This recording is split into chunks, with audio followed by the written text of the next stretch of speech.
Bonjour, donc معنا le responsable de Média Maghreb. Média Maghreb, c'est connu ici, 1450 AM et 104.5 AM. On diffuse chaque lundi et mardi et jeudi. Avec nous, Lamine Fora, président de la radio. Je pense qu'ils vont y aller là-bas sur place. Donc Lamine, qu'est-ce que tu en penses de la Coupe d'Afrique, surtout avec la présence des 4 pays maghrébins? C'est sûr, donc la Coupe d'Afrique cette année, elle a une particularité puisque la Mauritanie donc, est présente pour une première fois. La Libye, on aurait espéré, bon, pour le Mali qui ne soit pas là parce qu'il y avait une chance que la Libye vienne, mais on aurait espéré que la Libye soit là. Donc une présence maghrébine très forte avec la présence de l'Égypte. Ça va se faire en Afrique du Nord, bien qu'en Égypte il fait très chaud, mais ça reste que les conditions d'hébergement, les conditions des stades sont beaucoup mieux qu'on peut retrouver dans d'autres pays. On a vu le Gabon, on a vu d'autres pays en Afrique où les conditions sont très difficiles. Donc bien que la chaleur va être, à mon avis, un très grand défi pour les équipes maghrébines, surtout le Maroc et l'Algérie, à cause de la présence de beaucoup de joueurs qui sont nés à l'étranger, donc en Europe. On espère que la Coupe d'Afrique sera nord-africaine cette fois-ci. Mais moi je veux juste comprendre, Média Maghreb il est présent presque les dernières Coupes d'Afrique, les 3 dernières ou les 4 dernières. Média Maghreb est toujours présent à la phase finale. C'est quoi le secret? Non, je pense que c'est important parce que la Coupe d'Afrique est un moment très important pour les peuples maghrébins en général, le peuple algérien en particulier aussi. Et notre objectif c'est de s'assurer d'être présent, d'avoir une perspective montréalaise qui se déplace la Coupe d'Afrique pour ramener les informations qui concernent. À titre d'exemple, on ne parle pas seulement des équipes, nord-africaines, on parle du Cameroun. Le Cameroun, quand il a gagné ici, le drapeau du Québec était présent grâce à Média Maghreb, mais aussi grâce à un joueur qui jouait à l'Impact de Montréal. Donc la présence aussi de joueurs africains dans l'Impact de Montréal fait un lien. On sait très bien que Média Maghreb suit l'Impact de Montréal. Nous avons même notre place définie au Stade Saputo. Donc c'est une continuité du rôle qu'on joue au niveau culturel, au niveau politique.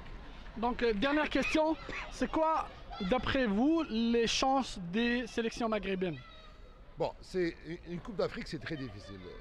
Il faut mentionner aussi, on arrive avec une Coupe d'Afrique de 24 équipes, donc il y a plus de matchs.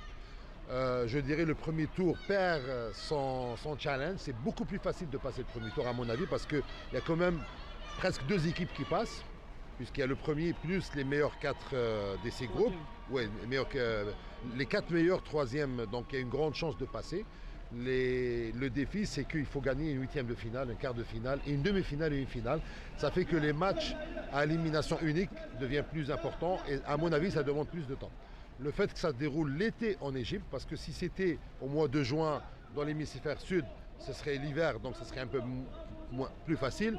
Mais là, on parle des 40 degrés en moyenne. Donc je pense que c'est un défi pour l'équipe algérienne et l'équipe marocaine en particulier. Les Tunisiens, ils ont beaucoup de joueurs qui jouent au niveau local, qui jouent les Coupes d'Afrique, donc ils sont plus habitués. L'équipe de l'Égypte est favorite pour 2 choses. Favorite parce qu'il joue ses jeux, mais parce que Salah c'est un joueur qui est capable de faire la différence. On ne parle pas d'un joueur qui peut ramener plus de jeux, mais un joueur qui peut faire la différence à tout moment. Il peut prendre le ballon et marquer des buts avec sa vitesse, avec sa façon de marquer des buts assez efficace. Donc l'Égypte est... Mais moi je pense que le Maroc, avec un très bon entraîneur, avec un très bon groupe qui s'est qualifié, il ne faut pas oublier, qui a gagné le Côte d'Ivoire en Côte d'Ivoire. Donc ça lui donne une grande chance aussi pour avoir une Coupe d'Afrique, surtout avec un entraîneur qui nous a habitués les dernières Coupes d'Afrique à gagner des Coupes d'Afrique avec des équipes que personne n'attendait. Ça aussi, ça donne une grande chance. Côte d'Ivoire qui n'a pas eu de Coupe d'Afrique et qui a pu l'avoir avec cet entraîneur aussi, la Zambie. L'Algérie, elle a une chance. Mais je dis bien chance parce qu'on sait très bien que l'équipe algérienne a toujours de la difficulté dans une Coupe d'Afrique, on ne sait pas pourquoi. Peut-être dans une Coupe du Monde, dans des conditions de jeu un peu plus européennes ou nord-américaines, les joueurs jouent mieux, dans des conditions un peu plus africaines. Mais l'Égypte, les terrains sont très beaux. L'hébergement, je ne pense pas qu'il y ait un problème, il reste la chaleur. L'Algérie aussi, à mon avis, a une chance. L'équipe tunisienne, elle est connue par une équipe qui ferme le jeu, mais qui est très efficace. On a vu Tarodji, comment il s'est imposé jusqu'en finale, donc il y a aussi une chance. Moi je dirais que les 4 équipes, la Mauritanie un peu moins, mais les 4 équipes nord-africaines, et essentiellement maghrébines, donc Maroc, Algérie, Tunisie, il y a une grande chance d'avoir cette Coupe d'Afrique. En parallèle, on voit que les équipes africaines ont beaucoup de difficultés. Un grand défi, on n'a pas aujourd'hui le grand Cameroun, on n'a pas aujourd'hui la grande Côte d'Ivoire. Donc ça donne beaucoup de chance aux équipes maghrébines de gagner cette Coupe d'Afrique. Merci beaucoup Lamine. Donc en attendant, Lamine Foura, bien sûr, c'est le président de Média Maghreb. Donc les Médias Maghreb sera présente au Caire pour couvrir la Coupe d'Afrique des Nations. On va passer avec notre ami, supporter aussi de l'équipe, la sélection algérienne. Notre ami Selmi, il est de Biskra. Donc Selmi, qu'est-ce que tu en penses du niveau de l'Algérie? Est-ce que la sélection algérienne peut gagner cette Coupe d'Afrique? Ou d'après toi, donc c'est juste une participation? Peut-être l'équipe peut aller en 8e, en quart, mais au-delà, non. السلام عليكم. الاخ لامين راهو لخص كل الكوب دافريك اللي راح تصير بمصر. انا راح نتكلم على منتخبنا الوطني كجزائري. سي نورمال المنتخب نتاعنا كي نقولوا يدي الكوب دافريك او يروح للنهائي من حقنا، وكي نقولوا من حقنا معناها عندنا نجوم وعندنا لاعيبه يلعبوا محترفين في نوادي كبيره، يعني هذا الشيء من حقنا كي نقولوه، وهذا منطق يقول كيما هكا. تبقى عوامل اخرى راح تمر في الكواليس او من حكام او شيء، هذا خارج على الراي نتاعنا او خارج على كيما نقولوا احنا اللي نقدروا ندخلوا فيها. اما كون نخلوا الامور تمشي عاديه بطريقه عاديه كيما راهي تمشي في امور الاوروبيه كيما رانا نشوفوا فيها، نفوتوا رايحين وما عندنا حتى مشكل.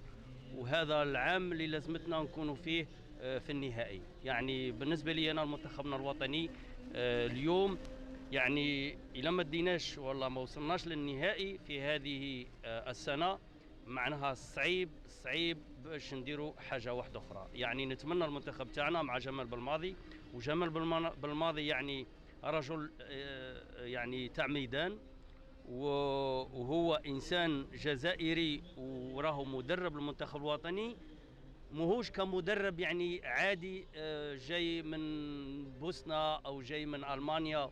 هذا مدرب جزائري عنده سخانة الدم وحاب يجيب الكوب دافريك للجزائر، هذا كجزائري هو، وثاني مسؤولية كمدرب للمنتخبنا الوطني.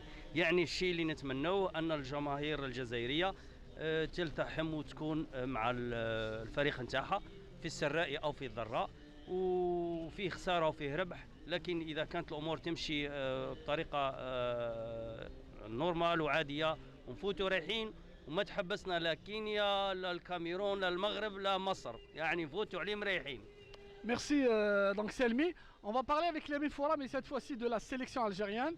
Donc Lamine, il a parlé des coulisses. Est-ce que vous pensez vraiment qu'il y aura des coulisses au niveau de la Coupe d'Afrique des Nations, sachant qu'il y a eu pas loin d'un mois, donc la partie qu'il y a eu entre l'US Tunis et le WAC, il n'y avait pas de VAR. La FIFA, le président de la FIFA a dit que Ahmed va être surveillé. Est-ce que vraiment vous pensez que Ahmed va jouer les coulisses pendant cette Coupe d'Afrique? Je pense que ce n'est pas Ahmed, c'est l'Afrique. Les coulisses en Afrique, le football, font partie du football. Sur lequel les bois, qu'il y a un terrain, qu'il y a les joueurs, qu'il y a les coulisses. Jouer en Afrique et penser qu'il n'y a pas de coulisses, c'est un peu être naïf. Mais je ne pense pas que l'Algérie actuellement, les dernières années, c'était seulement les coulisses. C'était les environnements. Je fais un appel à nos confrères journalistes. Je comprends que le droit de l'information, il faut communiquer, mais je pense qu'autour du Coupe d'Afrique, on va trop sur le détail. Il faut s'éloigner un peu de ça parce que c'est comme comme citoyens, mais qu'on a plus le côté technique. Et je ne remets pas en cause le droit des journalistes de couvrir tout, donc c'est leur droit. Mais c'est plus un appel, je dirais, pour ne pas perturber un petit peu l'esprit à l'équipe parce que Belmadi, je pense que c'est un très bon choix comme entraîneur. Donc c'est quelqu'un qui a le langage, il est issu aussi de l'immigration algérienne, donc c'est quelqu'un qui est capable de parler le langage de la majorité des joueurs, surtout ici donc de l'immigration. Un autre élément en faveur, c'est le choix du Qatar. Il faut se rappeler qu'en 2010, Angola, janvier, c'était Skhana Kima Massar, parce que c'était l'été à Ndhom. On a préparé la France à 0 degré. Donc je pense on se rappelle le premier match contre le Malawi, 40 degrés, 3-0. Donc là, je pense que les conditions sont beaucoup plus favorables. On a une équipe cohérente, une maturité aussi des joueurs. Les joueurs qui sont là, ils ne sont pas vieux, mais ils ne sont pas jeunes. Ils sont maturés, ils ont fait des Coupes d'Afrique. Mahrez, il est à sa 3e Coupe d'Afrique.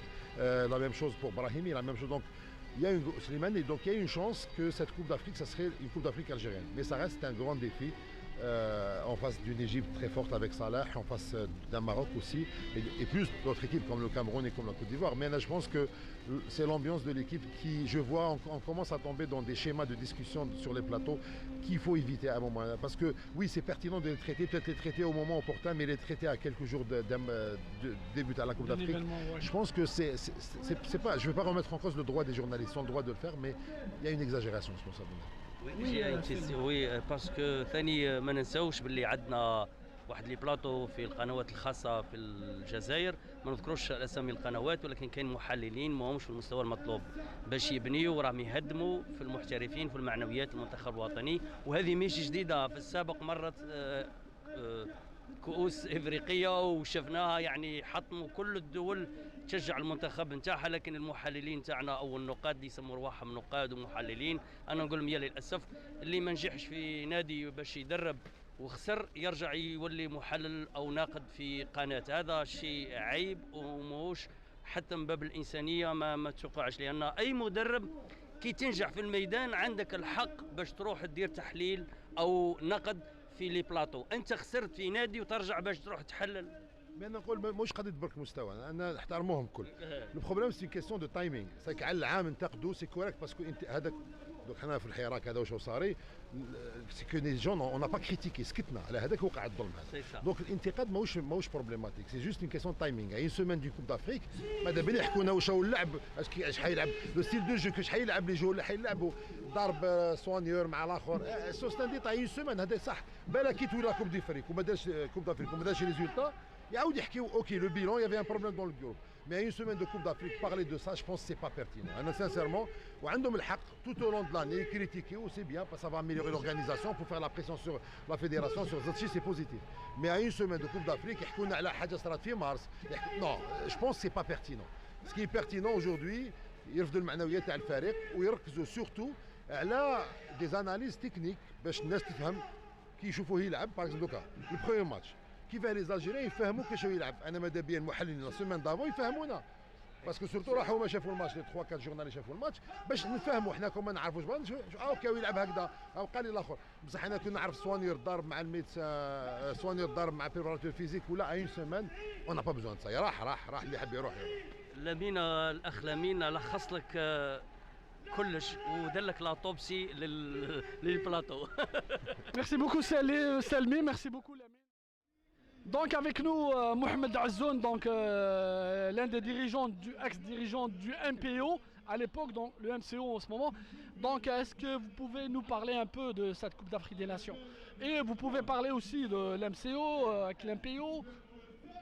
Non, nous souhaitons tout le succès pour notre équipe nationale.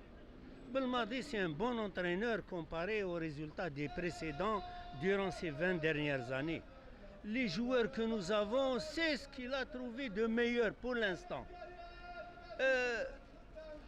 Je rappelle simplement, la clé de la victoire, le football, ça, c'est pas un jeu d'un super joueur, Salah ou il a n'importe qui, c'est pas eux. Le football est un jeu à 11 joueurs.